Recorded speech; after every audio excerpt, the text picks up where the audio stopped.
अस्सलाम वालेकुम एवरीवन। उम्मीद है आप सब खैरियत से होंगे। अच्छा जी, आज हम अपना वर्ल्ड मैप सीरीज़ का लेक्चर नंबर 2 देखेंगे। सबसे पहले हमने डिस्कस किया था बाईपोलर वर्ल्ड को, आज हम डिस्कस करेंगे यूनिपोलर वर्ल्ड को। तो चलें जी स्टार्ट करते हैं। सबसे पहले देखें बाईपोलैरिटी एंड हियर। यहाँ पे आके जब यूनिपोलर स्टार्ट होती है तो बाईपोलैरिटी ख़त्म हो जाती है। अगेन देखें, यहाँ पे सबसे पहले मैप देखें, नॉर्थ अमेरिका है। नॉर्थ अमेरिका में अगर हम यूएस की बात करें तो यूएस सिर्फ ये है, डॉटेड एरिया जो है वो यूएस है। और उसके बाद है साउथ अमेरिका, साउथ अमेरिका।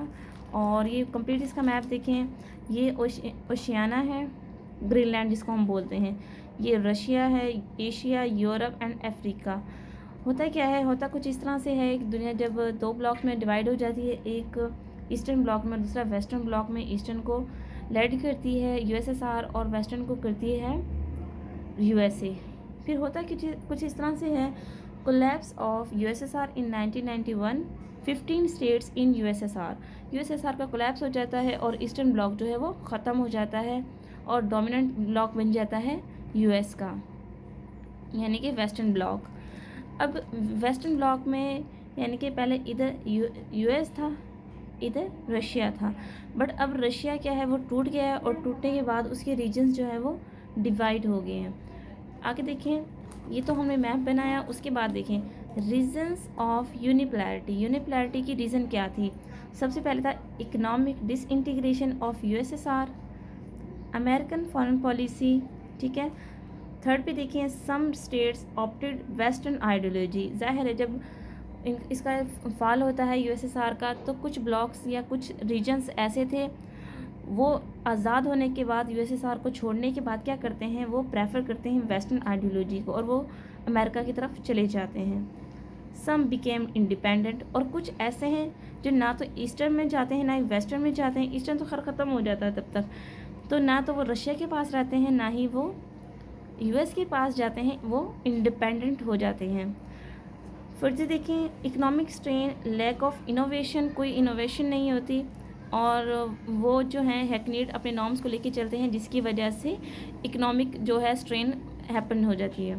फिर नेक्स्ट देखें पॉलिटिकल स्टैग्नेशन, एथनिक इश्यूज आ जाती हैं, यानी कि जिस तरह से अब बलूचिस्तान में देखें हम और अफ़गानिस्तान और ईरान में जो ये एथनिक इश्यूज़ हैं ये बहुत ज़्यादा डोमिनेंट हो गए थे, तो इसकी ये भी एक वजह थी यूनिपोलैरिटी की।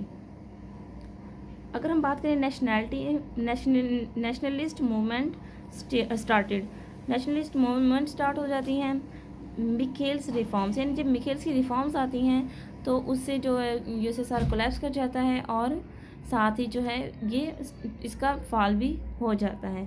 फिर नेक्स्ट अगर हम बात करें मिलिट्री ओवर स्पेंडिंग, फिर होता कुछ इस तरह से है कि दोनों ब्लॉक्स जो है वो अपने मिलिट्री अलाइंसेस पे बहुत ज़्यादा स्पेंडिंग्स करते हैं जिसकी वजह से इकोनॉमी जो है वो डिस्ट्रॉय हो जाती है। फिर अगर हम देखें loss of satellites states, east Germany, Poland, Hungary and Romania. फिर आगे अगर हम इनकी बात करें मेंबर्स ऑफ यूएसएसआर, वो कौन सी स्टेट्स थी, वो कौन सी कंट्रीज थे जो यूएसएसआर से अलग हुए थे।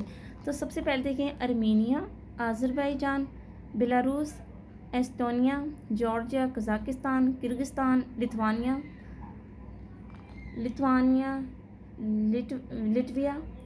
Moldova, Russia, Tajikistan, Ukraine, Uzbekistan और तुर्कमानिस्तान। ये वो 15 स्टेट्स थी जो कि यूएसएसआर से उस वक्त अलग हो गई थी।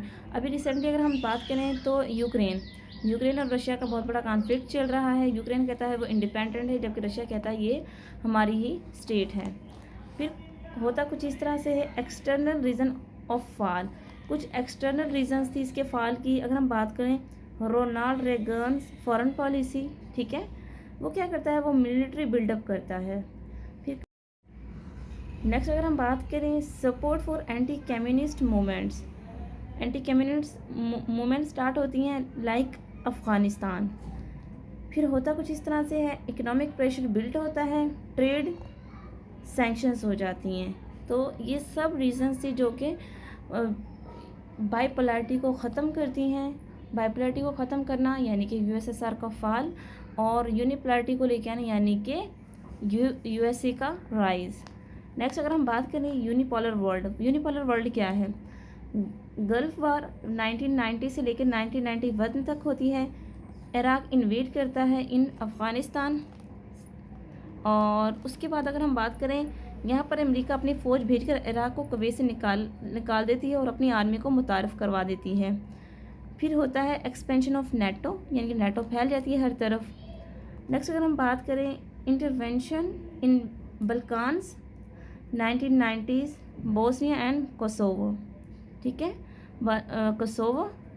फिर होता है वार ऑन टेरर, 9/11 का इंसिडेंट होता है 2001 के अंदर। इराक वॉर होती है 2003 में। टोपल सद्दाम हुसैन, ठीक है। Globalisation and economic dominance, World Trade Organisation and new liberalism, ये तमाम चीज़ें जो हैं इसका ब्रेन चाइल्ड होते हैं, किसका? यूनिपोलर वर्ल्ड का। जब यूनिपोलर वर्ल्ड स्टार्ट होती है तो तब ये सारे वाक़यात होते हैं, यानी कि 1991 से लेकर स्टिल अब तक कुछ इंसिडेंट्स होते हैं।